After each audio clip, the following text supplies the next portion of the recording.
Coming up on Mountain News this morning, a shooting in Hazard led to 2 people getting arrested over the weekend. And some parents are hesitant to give their children medicine after a bad batch of one prescription medication left 3 kids hospitalized. Dedicated to Eastern and Southern Kentucky, this is WYMT Mountain News This Morning. Good morning, I'm Madison Carmouche. We're coming up on 6:30 this Monday morning, and today is September 9th. Now, let's all hope for some good weather this week, so I will send it over to meteorologist Tim Drawbridge for a look at that. Minus the cool starts, I think you're going to love the 7-day period, Madison. 40 teeth-chattering degrees, yeah, 41 outside our door. It's not a typo, and some of us are about 41 to 43 right now. Visibility socked in, at least according to the reporting station at Williamsburg, where we have broken through the record low this morning, shattered it based on the data I'm looking at, less than a mile at Ashland. All right, 41 now at Irvin, likewise here in Hazard, 43 Jonesville, mid-40s at Middlesboro, close to the record low too, and 46 your way at Moorhead. Satellite radar composite, nothing going on. High pressure's right on top of us. The reason why the chilly start, cold air mass on top of clear skies for the most part, and calm winds allowed that heat to escape right up into the air. As we head through time for today, the lack of cloud cover, let's strike that. The low clouds and fog will end up burning off. After that, it's nothing but sunshine and blue sky with high pressure right on top of us, and a forecast high this afternoon up to 78. More about a delightful ARH First Alert 7-day forecast. It's coming up in this half hour. Madison? All right, Tim, thank you. In Hazard, 2 people have been arrested after a shooting on Friday. Police say it happened on Hall Road, not too far from Roy G. Eversole Elementary School. Officials executed a search warrant on the vehicle and found multiple firearms, ammunition, illegal drugs, and drug paraphernalia. At last check, no one was hurt, and police have not released the names of the suspects. I usually walk my dog up that way, but I was kind of afraid to this morning because I didn't know what else is going to go on. But I walked him very little and I got back because, you know, it could be me, it could be, you know, could be you or anybody. If somebody does it to someone, they're going to do it. They don't care who it is. The woman, who did not want to be identified, says her daughter had just gotten home from work when the shooting happened, saying it was a scary experience. Also in Perry County, one man is facing charges after another shooting. At approximately 11:30 Saturday morning, officials with the Perry County Sheriff's Office responded to a home on Happy Circle. After an investigation, officials believe a 20-year-old man fired several shots into a home. He was arrested and charged with 9 counts of attempted murder. No injuries were reported, and deputies did not release the suspect's name. One person is dead following a shooting in Lexington. Police say they were called out to the scene of the 300 block of Betsy Lane at approximately 1 this morning. After arriving, police found Esmeralda Lizette Rodriguez Perez with a gunshot wound. She was later pronounced dead after being taken to a local hospital. Police say there is no suspect information at this time. In Winder, Georgia, the 14-year-old accused in Wednesday's deadly school shooting and his father remain in custody after separate court appearances. Colt Gray faces 4 counts of murder with more charges expected for the shooting at Appalachia High School. His father is charged with second-degree murder and involuntary manslaughter. Investigators believe he bought the AR-style rifle used in the shooting as a gift for his son. The accused shooter faces a maximum penalty of life without parole if convicted. Appalachia High School is more than 400 miles away from Shelby County, Kentucky. But high school students there say this shooting is hitting too close to home. Many were in middle school when 17 died in a school shooting at Parkland, Florida, and many others in high school when 21 died in Uvalde, Texas. We see the way the world is today, and with everything just going on and people just like hating each other and stuff, that it's not really a surprise to see that there's yet another school shooting. These people are so filled with like rage or hate or violence, that they're driven to that point. And then when it gets to that point, that's when we as students look at our peers and we say, we look at those signs and we say, how can we fix this? Now, they're developing coping skills that start with helping each other. When they graduate, they say they hope to prevent future violence by bringing others closer together. A Morgan County man is behind bars after he reportedly uploaded sexually explicit images of children online.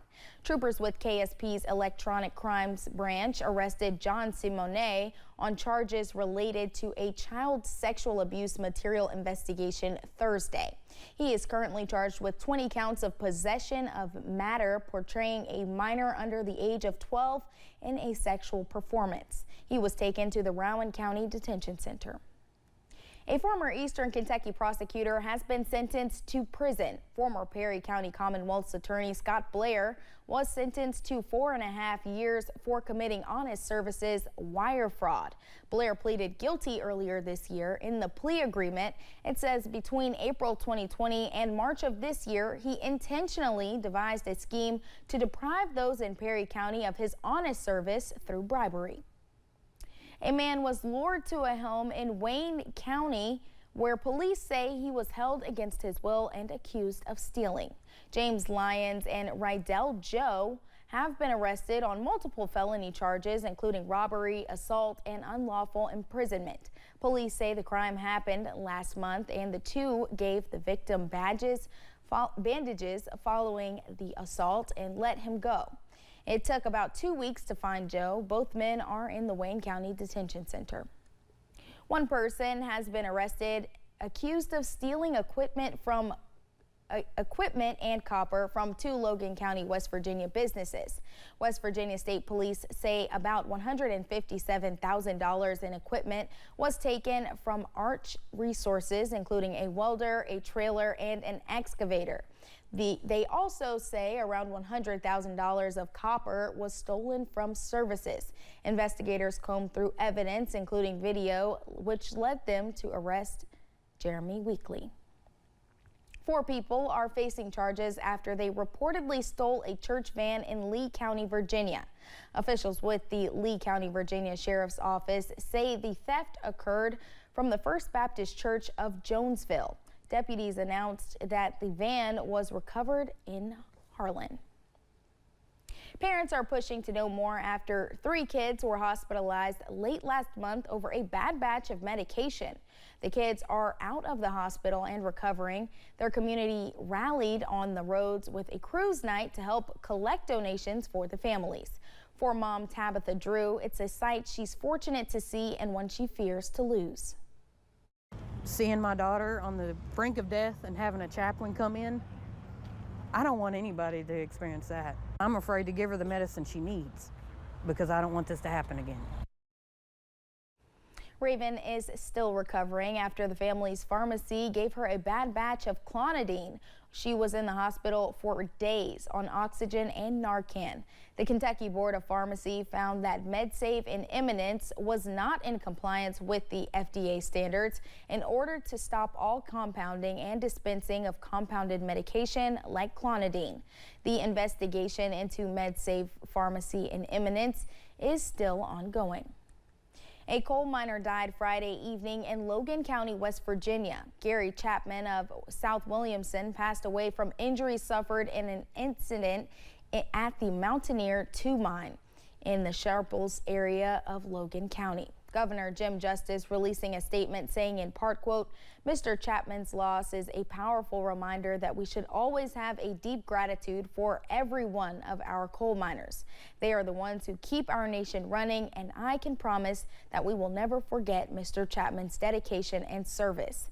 The governor's office says Chapman was the 4th miner killed in West Virginia this year. The incident is still under investigation.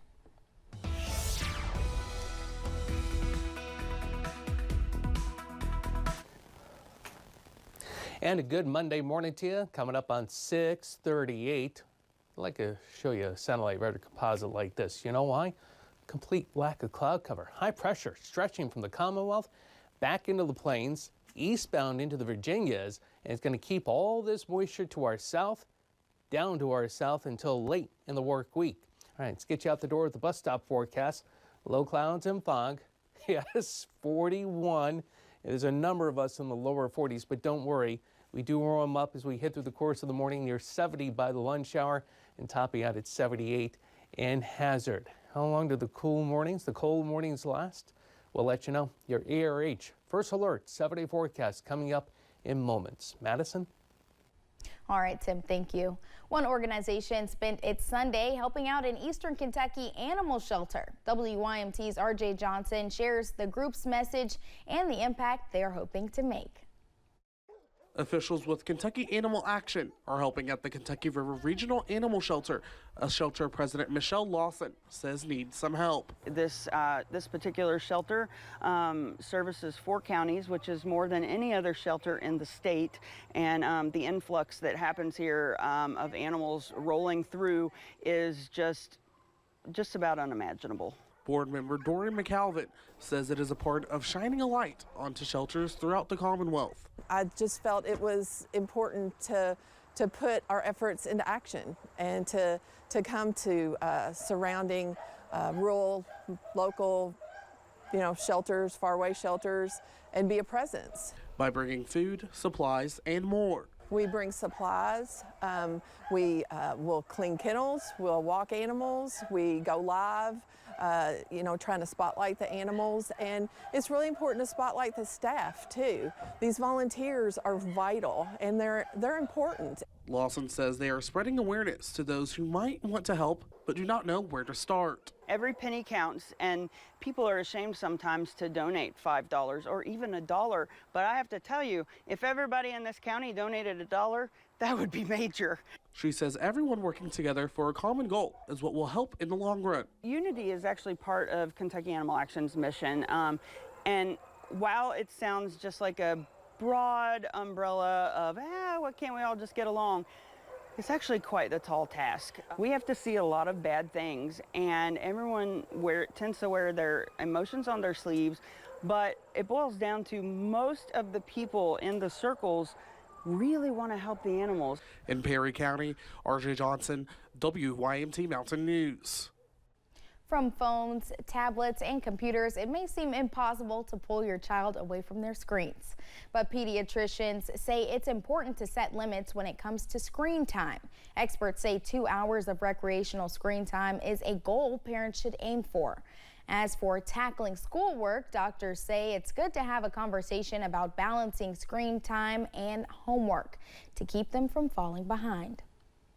Making it special so that maybe you watch movies together on Friday nights, and that's how you use your screen time. And you maybe go outside and set up a projector screen, or you get popcorn, or you do something just to make it a little bit more special and a little bit more of a family activity.